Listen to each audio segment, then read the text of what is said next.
I think the most difficult part of this piece are the fast notes. Right? So I took my colored pencil and I wrote, oh, this is your music. I wrote some ways to think about these fast notes, kind of like what we talked about. I'd like you to practice them in the groups where we wrote the boxes over the top. It's all within one octave. May I hear your right hand play that? And then we'll do a next box. Stop. Find the next. D to D, Re to Re. And then 5 on Re. Let me show you what I'm thinking of. Can you see this is D, this is Re, and this is Re. So you're stretching your hand for an octave inside that box.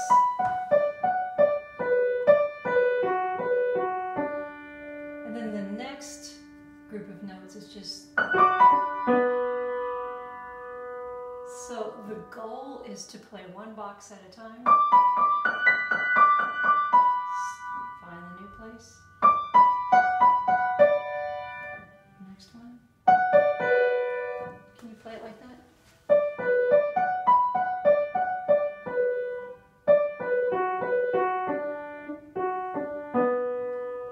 Nicely done. And then when you're playing it without stopping in between, think that you are,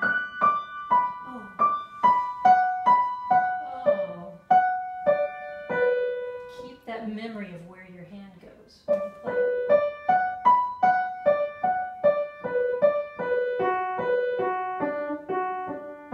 Beautiful. Let's do the next one.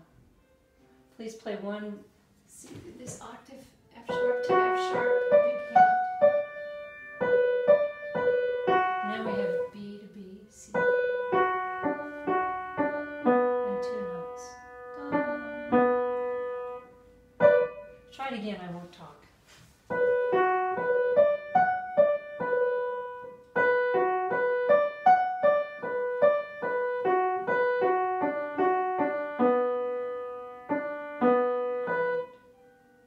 Okay.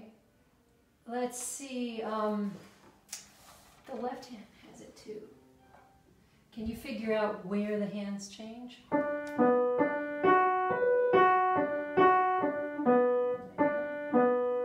So from Re to Re, I think.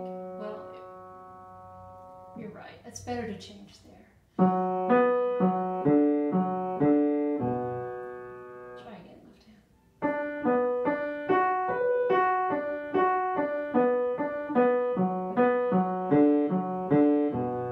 Yeah, Bach was a really good teacher. He taught all his kids to play, and he wrote a lot of this music for students.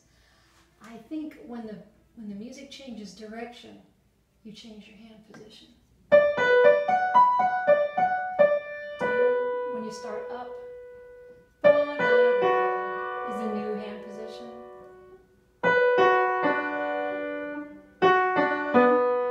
I think it's possible Bach might have played it that way. The keyboards were smaller. I think people were smaller. Maybe their hands were even smaller. So it's possible to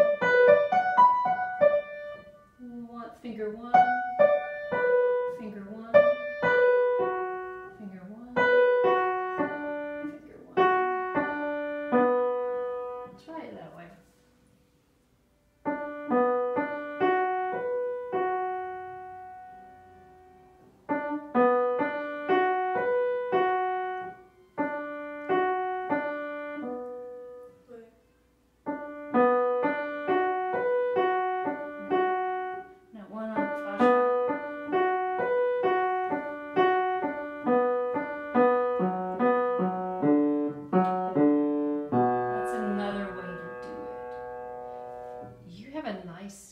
In your hand, you might not need to change hand positions all that many times.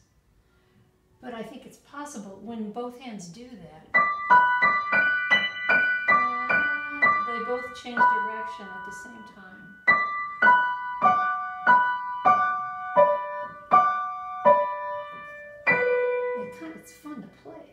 because the hands move the same way at the same time. Would you try it hands together?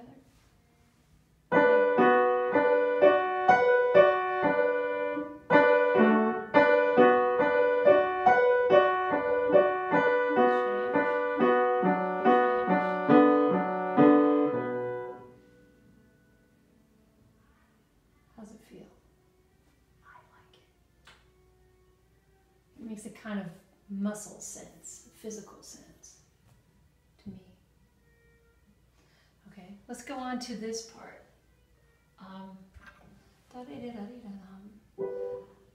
All of this, I want you to think of this as an E minor 7 chord. Don't look at the music. Can you play me an E minor triad? Just, yeah. Oh, 3 plus 4. Are you doing the math? A white key 7. That's what that is. So if you start with finger 3,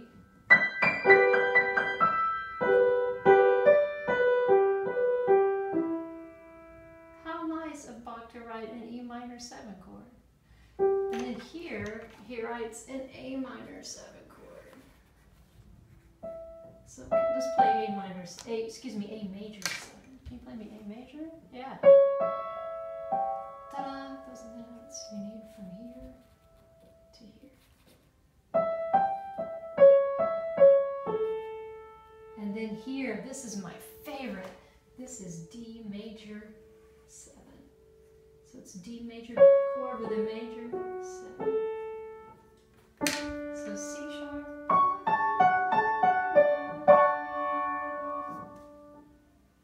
The next one he writes is G major 7. So it's G major with a major 7.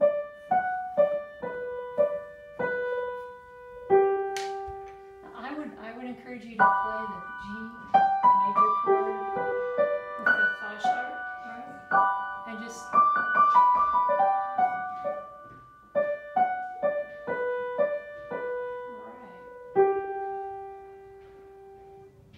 and if you play those chords one after the other,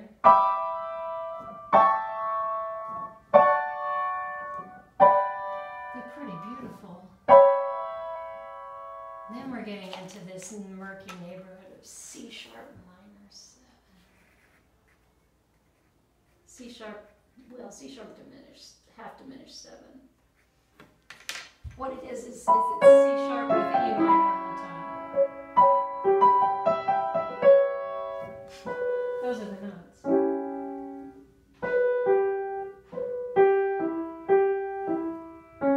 And then what's the next chord, the next 3 notes?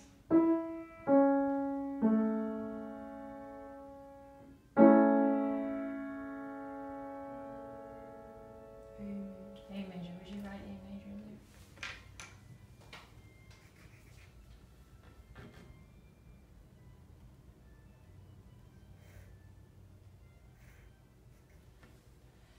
So let me show you some math here. We're in the key of B minor, but he's giving you an E chord, down 5 notes, 1, 2, 3, 4, 5, to A7. 1, 2, 3, 4, 5, A7. How far down am I going to D? Well, 5 notes. A, G, F, E, D. Down 5. And then down 5. And that was pretty. And then Bach says, I can do it again. 1, 2, 3, 4, 5. And he thought, well, those 3 notes are the same as A7. And that will take us to D major. And suddenly he's changed keys by going through what's called the circle of fifths, or chords that are 5 notes apart. Will you play them and yourself and listen to them? I think they're beautiful. The chords. You don't have to play the written notes, you can just play the chords if you can figure out what E minor 7 is. Just play E minor 7.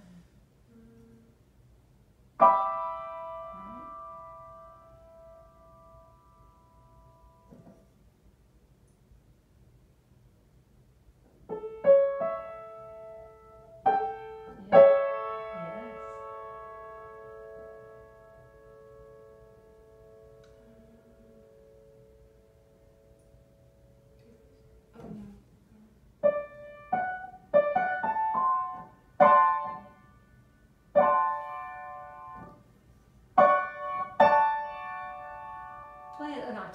it's more painful.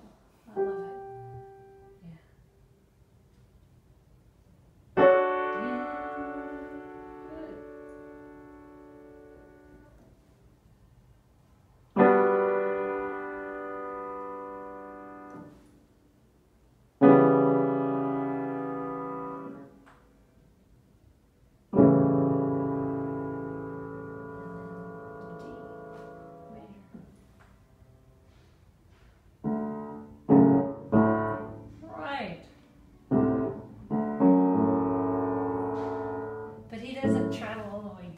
Starting in different inversions and all that. So that's what's going on with the chords. But the way I'm so impressed with Bach. He gives you this E minor 7 chord, but E7 has me and so does A7. So he uses, what was this? Turns into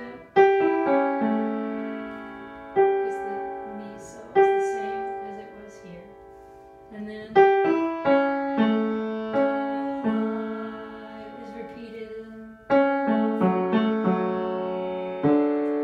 so it overlaps just a little bit. It's got the same 2 notes from the chord in front of it.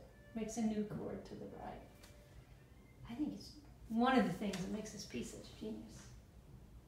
Now the question is, do you want to play in 2 hand positions? Start again with the 4th finger, or jazz style with the 7th chord. What feels better in your hand?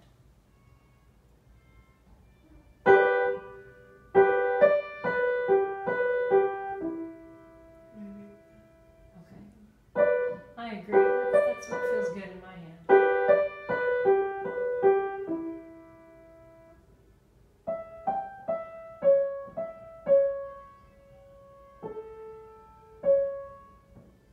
Then that's a tiny 5. Yes.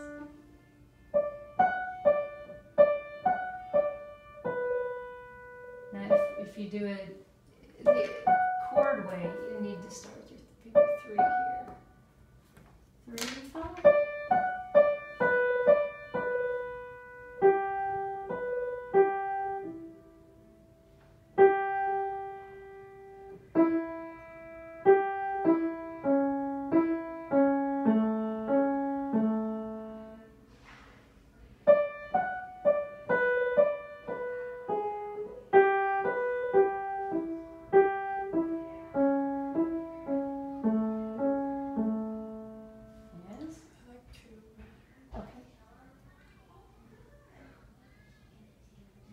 Then it's I gave you the book, you can change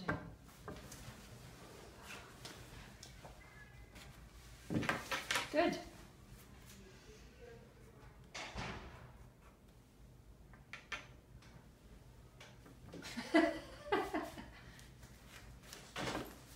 Yeah. So there's all that.